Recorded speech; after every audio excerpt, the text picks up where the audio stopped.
사랑하는 성도 여러분, 5월은 가정의 달입니다. 기초적인 질문을 제가 하나 드리겠습니다. 성도 여러분, 가정이 무엇입니까? 또 다른 말로 가족은 무엇입니까? 가족을 우리가 또 다른 말로 또 식구라고도 하지요. 한국에서는요, 영화에서 주로 그런 표현을 제가 이렇게 몇 번 들어봤는데, 주로 이제 뒷골목에서 작업하시는 그 형님들, 그분들이 대화하는 와중에 너는 어느 식구냐 이렇게 물어보더라고요. 그러니까 각자 파들 있지 않습니까? 그러면서 상대에게 물어볼 때 너는 어느 식구냐라고 물어보더라고요. 그게 어떤 의미입니까? 그만큼 끈끈한 공동체를 이끌어 의미를 두고 이제 식구 또 가족이라고 하지요. 이처럼 가족은요, 식구는 힘이 있습니다. 그리고 든든한 삶의 배경이 되는 것이 바로 가족이고 가정이고 식구입니다. 오늘 말씀에서 보시면은요, 하나님께서 집이라고 말씀하시고 또 성이라고 말씀해 주셨어요. 즉, 집과 성, 가정과 성은 같은 의미가 있습니다. 그 정도로 성처럼 든든한 곳이 가정이 되어야 된다는 거예요. 오늘 말씀에서 우리는 집과 성, 그 의미를 우리가 함께 간직하면서 말씀으로 들어갈 때에 우리가 속해 있는 각 가정과 집과 우리 식구가 성처럼 든든한 가정으로 다시 세워질 줄로 믿습니다.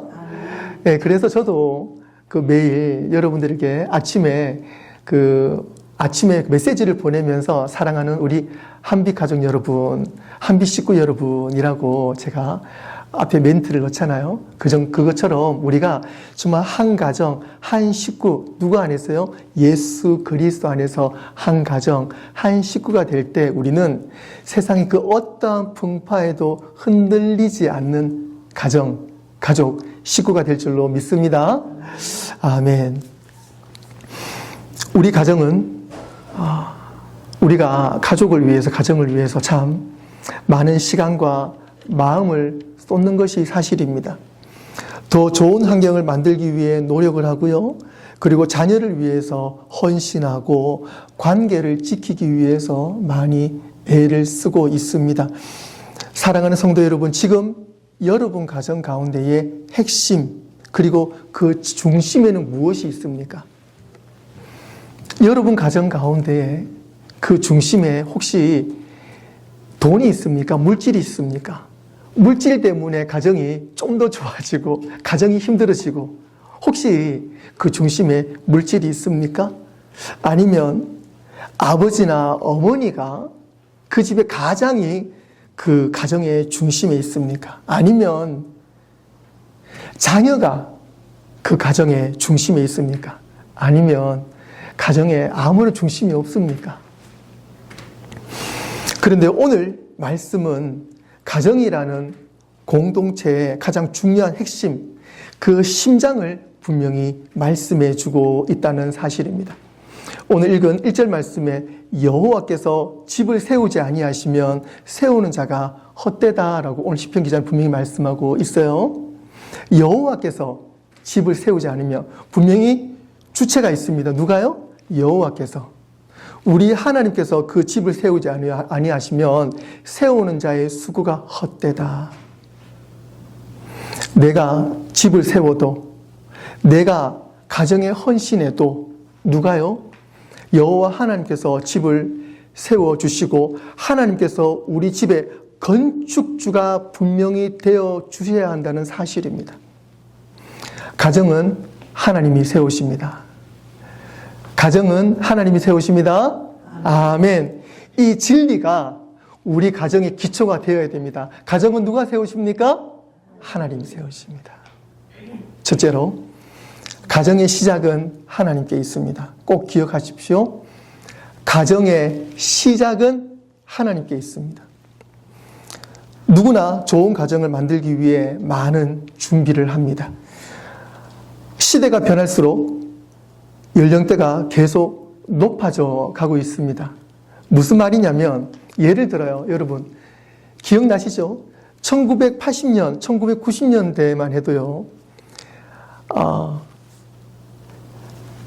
30살이 넘어서 결혼을 하는 경우가 극히 드물었습니다. 기억나시죠?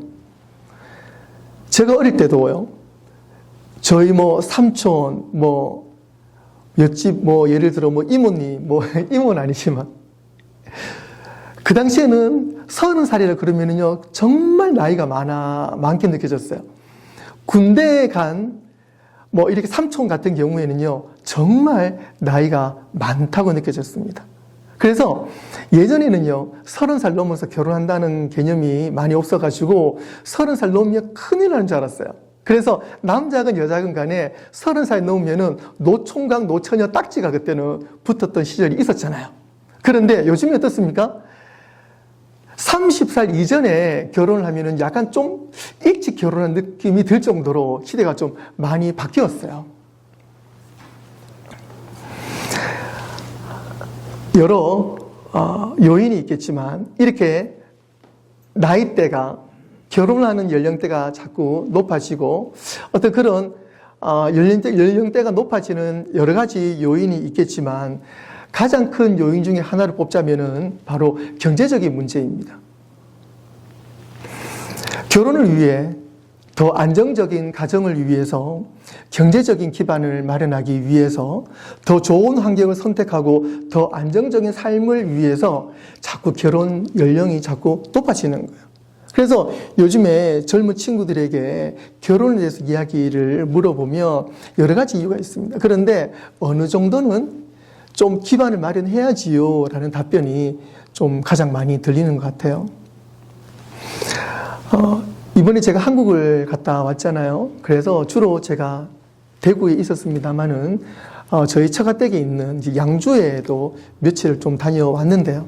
그래서 이제 서울에 있는 식구들도 잠시 만나고 난 다음에 1시간 정도 위쪽으로 올라가서 있는 도시인 양주라는 시를 다녀왔어요.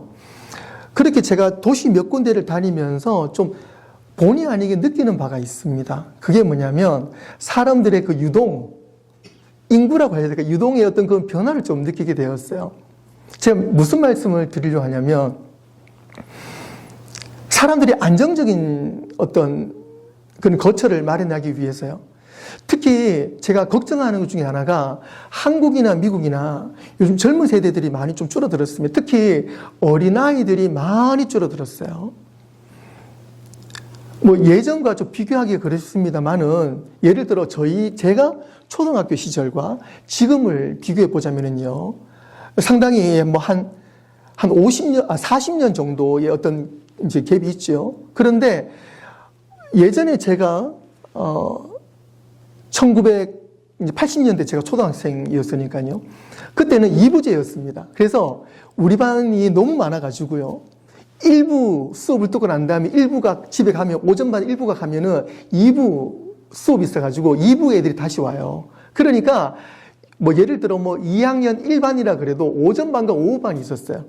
그리고 초등학교 6학년 때는 저희 반에 83명이 있었어요.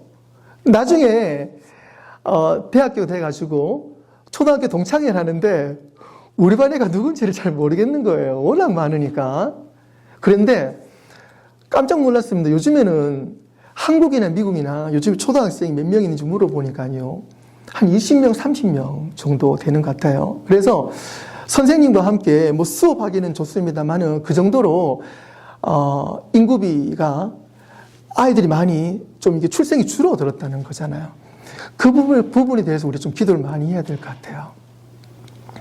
미국도 많이 좀 줄어들었고요. 한국도 많이 줄어들었습니다.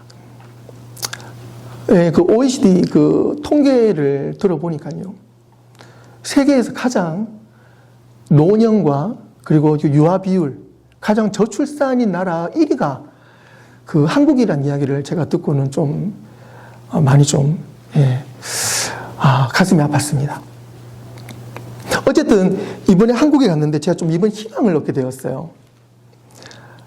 뭐 대구나 서울권에 가서 중심에 이제 강남이라든지 중심권에 가서 보니까 낮 시간이나 저녁이나 사실 아이들을 이렇게 많이 보지는 못했습니다. 그냥 몇몇 아이들 봤는데요.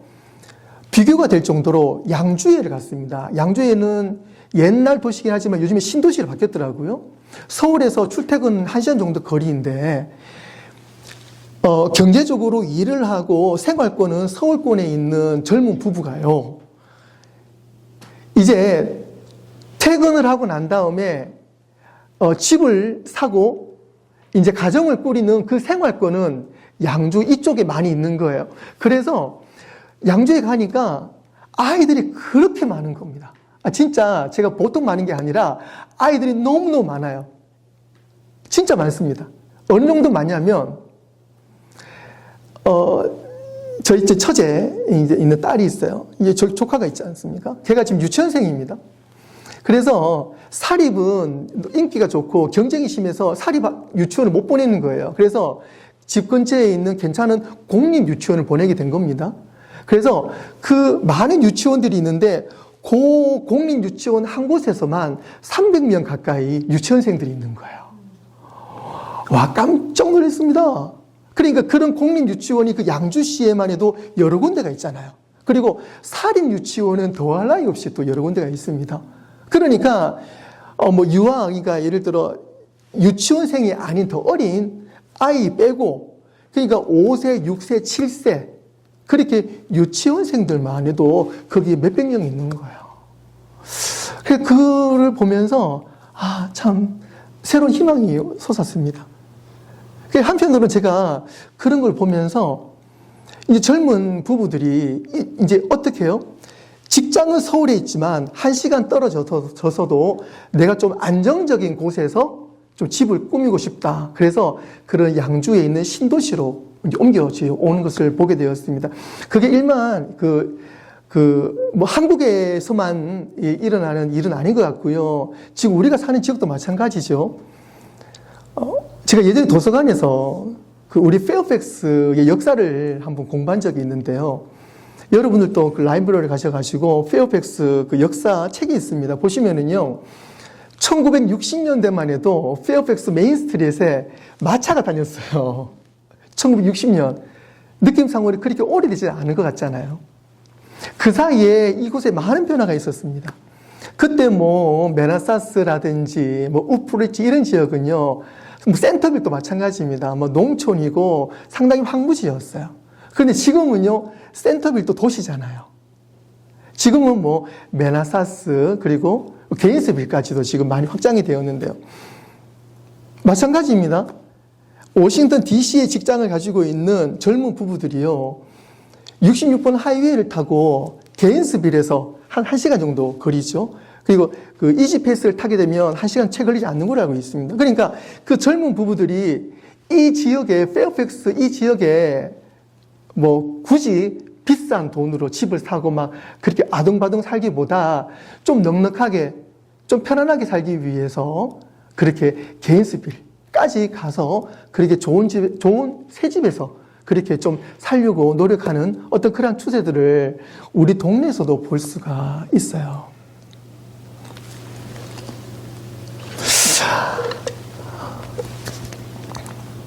젊은 부모님들이 얼마나 많이 연구하고 노력을 해서 가장 좋은 환경을 찾아 지금 살고 있을까? 다시금 제 주변을 보면서 새삼 느끼게 됩니다.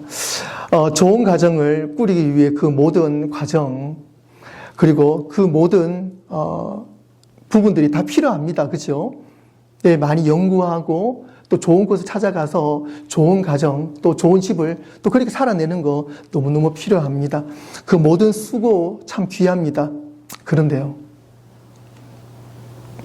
아무리 좋은 환경이나 또 반대로 아무리 열악한 환경에서 만들어진 가정이라고 할지라도 그 가정을 세우시는 분이 계시다는 것을 아는 것이 가장 중요합니다. 내가 사는 곳이 가장 좋은 환경에 산다. 내가 지금 살아가고 있는 이 환경이 어렵고 우리 가정이 지금 어려운 처지 가운데 있다고 할지라도 오늘 내가 살아가는 이 가정과 환경과 우리 가족이 가장 복되게 살아가는 것은 내가 지금 이 환경 가운데 살아가고 있는가, 아니면 내가 살고 있는, 내가 품고 있는 이 가정 가운데 주인이 누구신가를 알고 살아가는가는 하늘과 땅 차이라는 사실입니다. 오늘 성경 말씀 우리 분명히 말씀해 주고 있어요. 꼭 명심해야 할 것은 환경보다, 여건보다 더 우선적인 것은 바로 하나님께서 우리 가정의 주인 되심입니다. 어려운 가정, 그리고 평탄한 가정,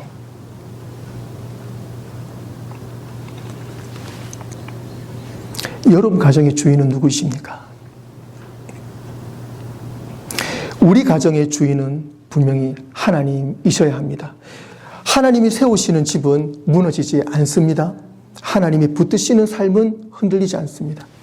하나님이 세우시는 가정은 튼튼한 성과 같습니다.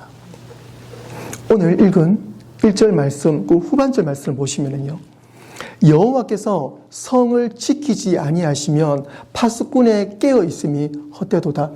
오늘 시편 기자가 우리 가족, 패밀리, 가정, 우리 식구를 이야기하면서 여호와께서 성을 지키지 아니하시면 파수꾼의 깨어 있음이 헛되도다라고 말씀하시는데요.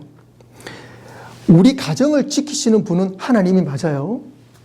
그렇다면 하나님이 우리 가정을 지켜주시니까 저는 그것으로 만족합니다 라고 우리가 자고 있으면 되나요? 그 말이 아니고요. 하나님은 우리 가정을 성처럼 든든하게 지켜주시는데, 하나님이 분명히 우리 가정을 지켜주시는데 우리는 거기에 무엇입니까? 파수꾼이라는 거예요. 하나님께서 우리 가정의 주인이 되어주시고 나는 하나님이 세우신 이 든든한 성과 같은 이 가정 가운데에 파수꾼의 역할로 그 위에 서 있어야 돼요. 파수꾼은요, 밑에 지하에 들어가서 숨어 있는 것이 아니에요. 파수꾼은요, 성 주변에서 성을 함께 지키고 있습니다. 내 주변에, 내 이 성에 하나님께서 든든히 백그라운드로 하나님이 우리 성을 분명히 지켜주고 있기 때문에 나는 오늘 또 이 성에서, 이 가정에서 나는 파수꾼으로서 이 가정을 지킬 수 있습니다. 하나님 감사합니다. 저를 파수꾼으로 삼아주셔서 감사합니다. 파수꾼은 성직이에요. 가장 든든한 우리 하나님이 계시잖아요. 뭐가 걱정이십니까? 무엇을 걱정하세요? 우리 가정 누가 지켜주십니까? 하나님이 지켜주십니다. 그리고 우리는요, 나는 이 든든한 성에 파수꾼의 역할이 있어요. 그렇기 때문에 이 성의 주인의 그 말씀을 듣고 각자 맡겨진 포지션에서 깨어서 여러분들 그 직분을 충실히 감당하시기를 바라요. 아멘.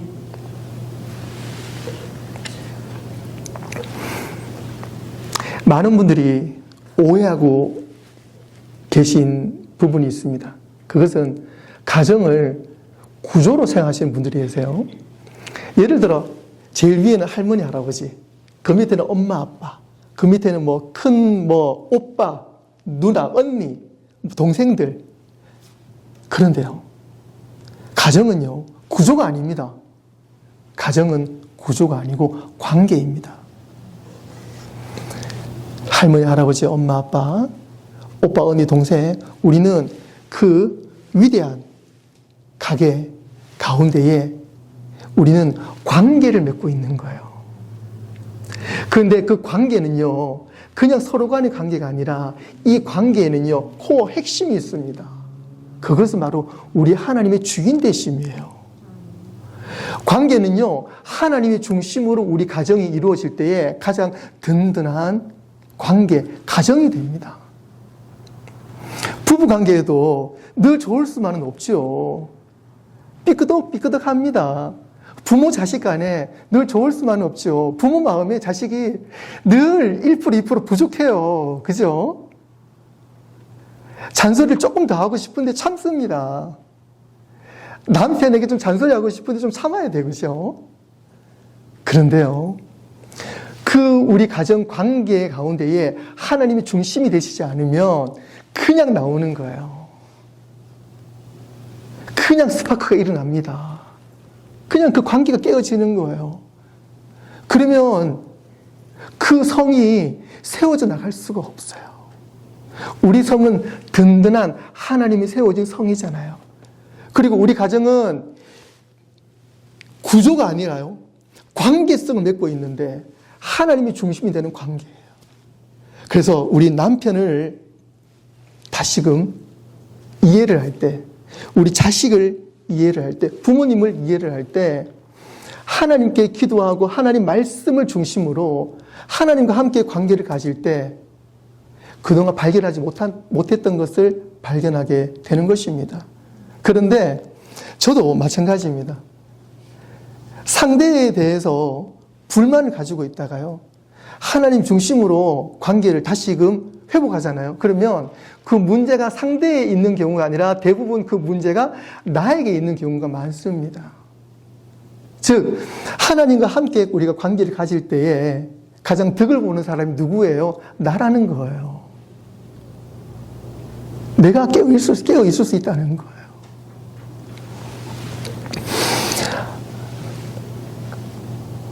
그래서 오늘 우리는 5월 가정의 달을 시작하면서 우리 이렇게 고백하기를 원합니다. 하나님, 우리 가정을 주님이 세워 주십시오. 저를 따라하겠습니다. 하나님, 우리 가정을 주님께서 세워 주십시오. 주님께서 세워 주십시오. 이 고백이 시작이 될 줄로 믿습니다. 이 고백이 우리 가정을 건강하고 튼튼한 방향으로 인도해 주실 줄로 믿습니다. 이 고백이 가정을 다시 새롭게 그리고 새롭게 세워 주실 줄로 믿습니다. 하나님, 우리 가정을 오직 주님만이 세워 주십시오. 사랑하는 성도 여러분, 오늘 저와 여러분 가정의 회복은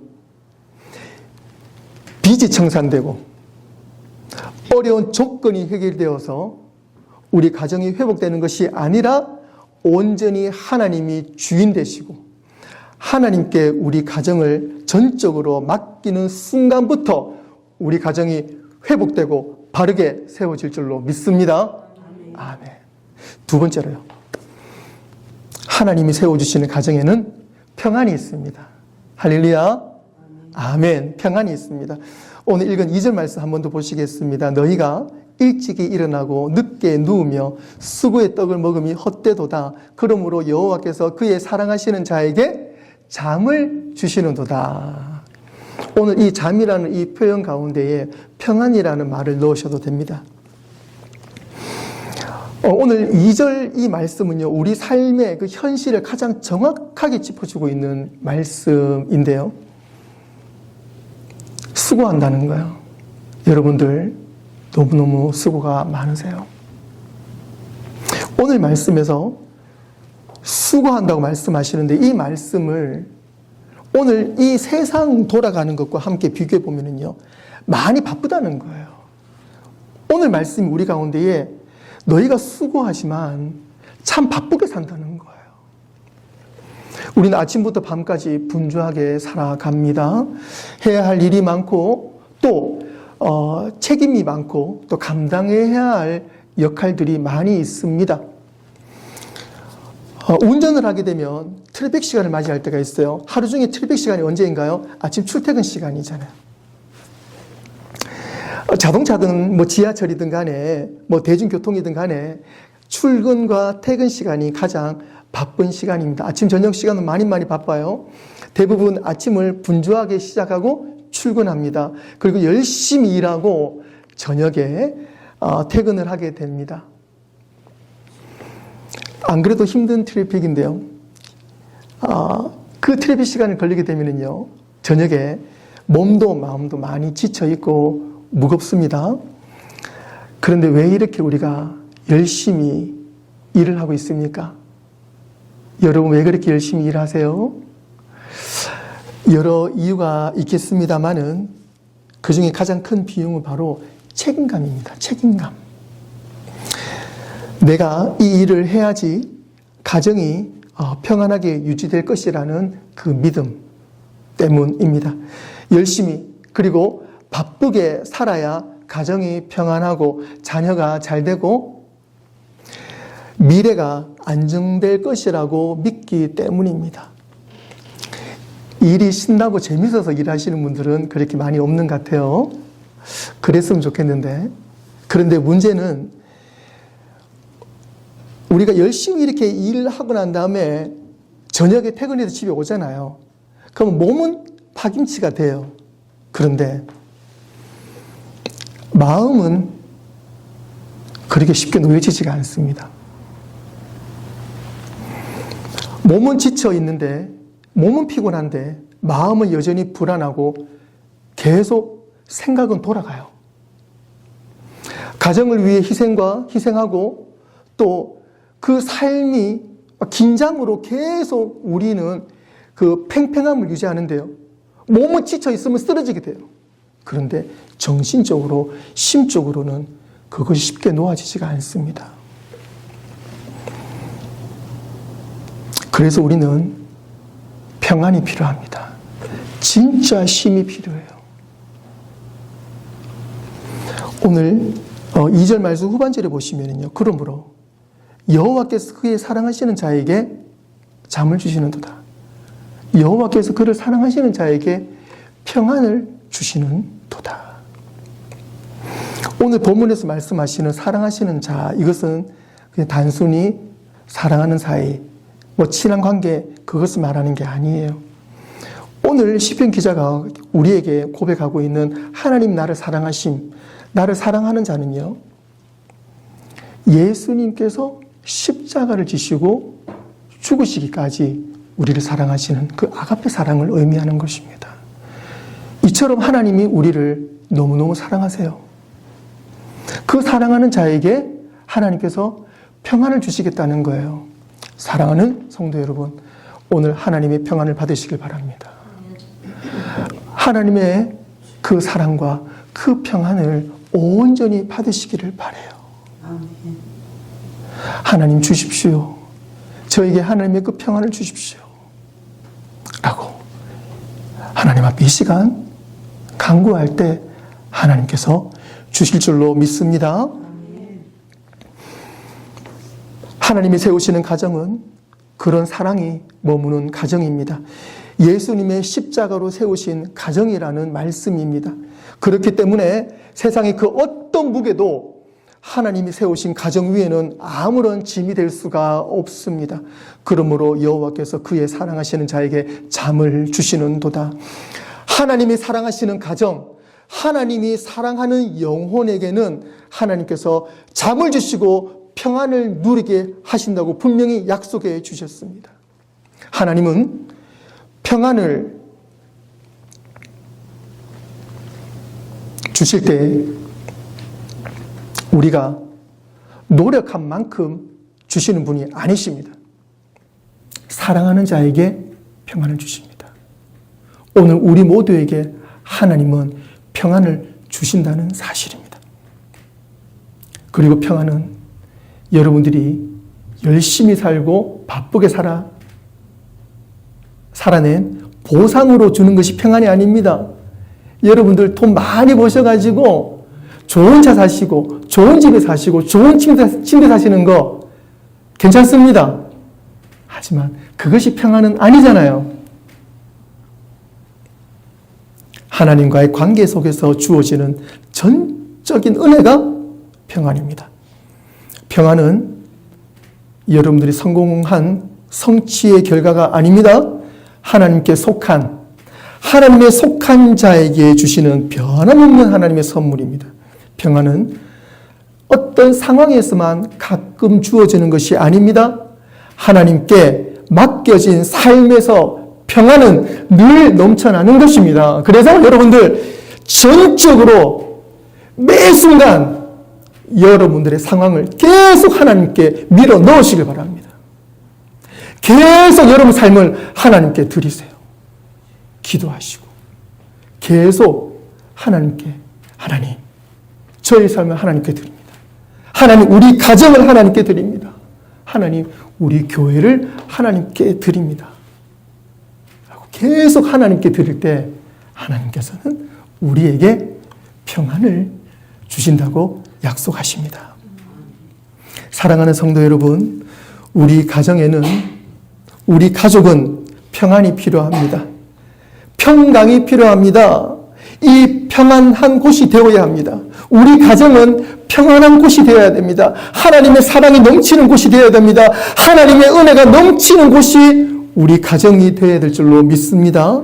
하나님이 늘 머무시는 곳, 하나님이 늘 머무시는 곳이 우리 가정이 되어야 된다는 사실입니다. 하나님, 우리 가정에 평안을 허락하여 주옵소서. 하나님, 우리 가정이 가장 평안한 하나님의 공간이 되게 하여 주옵소서. 하나님, 우리 가정의 주인이 되옵소서. 아멘. 말씀을 정리하겠습니다. 사랑하는 성도 여러분, 하나님께서 우리 가정을 세우시는 줄 믿으시길 바랍니다. 오직 하나님만이 우리 가정을 세우셔야 합니다. 오직 하나님만이 우리 가정을 붙들어 주셔야 합니다. 오직 하나님만이 우리 가정의 주인이 되심을 믿습니다. 오늘 믿음으로 결단하고 고백할 때 하나님이 우리 가정을 다시 세우시고 붙들어 주실 것을 믿습니다. 저를 따라 하시겠습니다. 하나님, 우리 가정을 주님께 맡깁니다. 하나님, 우리 가정을 세워 주옵소서. 오늘 말씀을 믿고 하나님이 우리 가정의 주인 되심을 고백한 한빛교회 모든 가정 위에 하나님이 함께 하시고 평안을 주시며 세상 풍파에도 흔들림 없이 날마다 은혜의 반석 위에 굳게 세워 주실 줄로 믿습니다. 말씀의 은혜가 모든 가정 위에 충만하시길 주님의 이름으로 축원합니다. 기도하겠습니다.